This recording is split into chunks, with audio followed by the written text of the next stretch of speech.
કે મારી પાસે છે ને યુપીએસસી મેન્સ નો બહુ અનુભવ છે, બરોબર ને? મારી પાસે આનું બધું મટીરિયલ રેડી છે, મેં ખુદ બહુ આન્સર રાઇટિંગ કરી છે. હેલો મિત્રો, welcome back to aunt UPSC GPSC ચેનલમાં. તો કાલે રાતે છે ને તે જીપીએસસી માં જે નવા નિયમો આવ્યા હતા આરા એ પબ્લિશ થઈ ગયા હતા. તો ઈ જોયા પહેલા છે ને તે ચેન્જીસ જે થયા છે ને એના પહેલા છે ને તે આપણે જે જૂની પદ્ધતિ હતી ને એના ઉપર ધ્યાન લઈ લઈએ એકવાર. કે પહેલા પ્રિલિમ્સ છે ને એ બે ભાગમાં લેવાતું, GS1 અને GS2. દરેક પેપરના 200 માર્ક્સ હતો અને કટ ઓફ છે ને ટોટલ 400 માંથી બનતા, બરોબર? પછી મેન્સમાં છે ને તો બધા પેપરનું વેટેજ છે ને 3 કલાકમાં 150 માર્ક્સનું હતું. અને ગુજરાતી, ઇંગ્લિશ, નિબંધ ને GS ના 3 પેપર ટોટલ 900 માંથી જે કટ ઓફ બનતું એ મેન્સનું, બરોબર ને? ને ઇન્ટરવ્યુ કેટલા 100 માર્ક્સનું હતું. પણ હવે નવી પદ્ધતિમાં ચેન્જીસ શું થયું છે ખબર છે? કે પ્રિલિમ્સ છે ને હવે એક જ પેપર કરી દીધું છે, ઓનલી 200 માર્ક્સનું.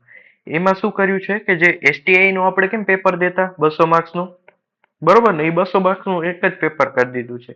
હવે એમાં કેવી 100 પ્રશ્ન પૂછશે કે 200 પ્રશ્ન પૂછશે, ઈ છે ને તે જ્યારે 1-2 નું ફોર્મ ભરવાનું ઓફિશિયલ નોટિફિકેશન આવશે ને એમાં જે સબ્જેક્ટ છે ને એના ઉપરથી હવે ખબર પડશે, બરોબર? જે સૌથી મોટો મેજર ચેન્જીસ કર્યો છે ને એ શું કર્યું છે કે પ્રિલિમ નું એક પેપર કરી નાખ્યું છે બેની જગ્યાએ, અને મેન્સમાં છે ને તો આખું યુપીએસસી બનાવી દીધું છે. જેમ યુપીએસસી માં હોય ને સેમ ટુ સેમ.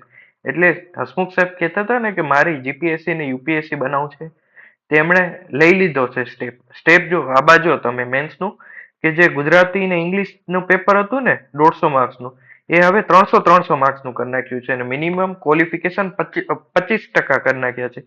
એટલે હવે આ ક્વોલિફાઈંગ પેપર થઈ ગયા છે. એટલે તમારે 300 માંથી 75 જ માર્ક્સ લાવવાના છે. મિનિમમ 75 તો લાવવાના જ છે. ઈ નહીં લાવો ને તો તમારે આગળના પેપર ચેક નહીં થાય, બરોબર ને? યુપીએસસી માં પણ એવું જ હોય છે કે મિનિમમ 25% માર્ક્સ જોતા જ હોય છે. તો પેલા બધા છે ને તે ભાષાના પેપર ઉપરથી બધા મેન્સમાં માર્ક્સ લઈ આવતા ને, હવે એવું વસ્તુ નહીં થાય. હવે ખાલી ક્વોલિફાઈંગ જ થઈ ગયું છે. ને બીજું આ લોકોએ શું કર્યું છે કે જીએસ ના 4 પેપર કરી નાખ્યા. પેલા 3 પેપર હતા જીએસ ના, ને બધા પેપર જો 250 માર્ક્સના. હવે યુપીએસસી માં શું સિસ્ટમ હોય છે? 250 માર્ક્સમાં 10 માર્ક્સના 10 ક્વેશ્ચન હોય છે અને 15 માર્ક્સના પણ 10 ક્વેશ્ચન હોય છે ને એવી રીતે 250 માર્ક્સ થાય છે. જીપીએસસી માં પણ એવું જ કરી નાખ્યું છે. માર્ક સિસ્ટમ ઈ જ હશે, 10 માર્ક્સના 10 ક્વેશ્ચન હશે ને 15 માર્ક્સના પણ 10 જ ક્વેશ્ચન હશે, એવી રીતે હશે, બરોબર? પહેલા 3 પેપર તો હોય જ છે. હવે આ ચોથું જીએસ નું પેપર છે ને મને લાગે છે કે એથિક્સ અલગથી કરી નાખશે. ને ઇન્ટરવ્યુ છે ને તો 150 માર્ક્સનું કરી નાખ્યું છે, 50 માર્ક્સ વધારી નાખે છે ઇન્ટરવ્યુમાં. તો હવે જે આપણે જે મેન્સનું કટ ઓફ બનશે ને એ 1250 માર્ક્સ માંથી બનશે ટોટલ.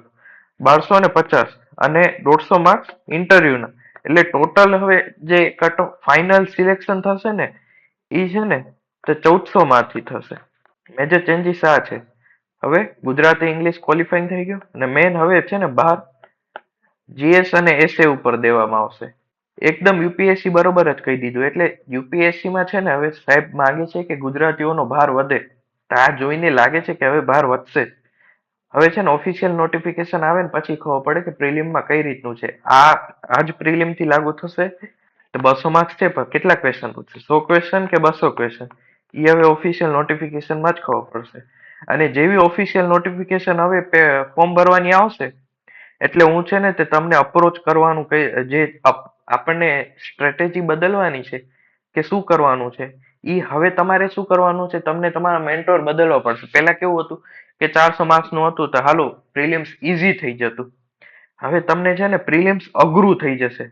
પ્રિલિમ પાસ કરી તમને ખોટું લાગશે પણ અઘરું થઈ જશે. શું કામ ખબર છે? 200 માર્ક્સ નું જ છે અને 200 માંથી તમારે છે ને કટ ઓફ હાઈ જ જશે. હવે 200 માંથી છે ને તો તમારે છે ને તે યુપીએસસી ના જે મેન્ટોર હોય ને જેને યુપીએસસી નો અનુભવ હોય, હવે તમારે એનો અનુભવ લેવાનો છે.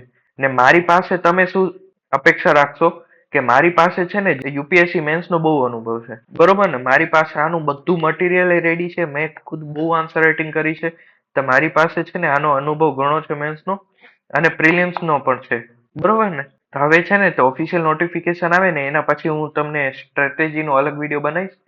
તો આ વિડીયોમાં ખાલી આ ચેન્જીસ નું જ કેવું હતું કે શું ચેન્જીસ આવે છે, બરોબર ને? વિડીયો જોવા માટે થેન્ક યુ.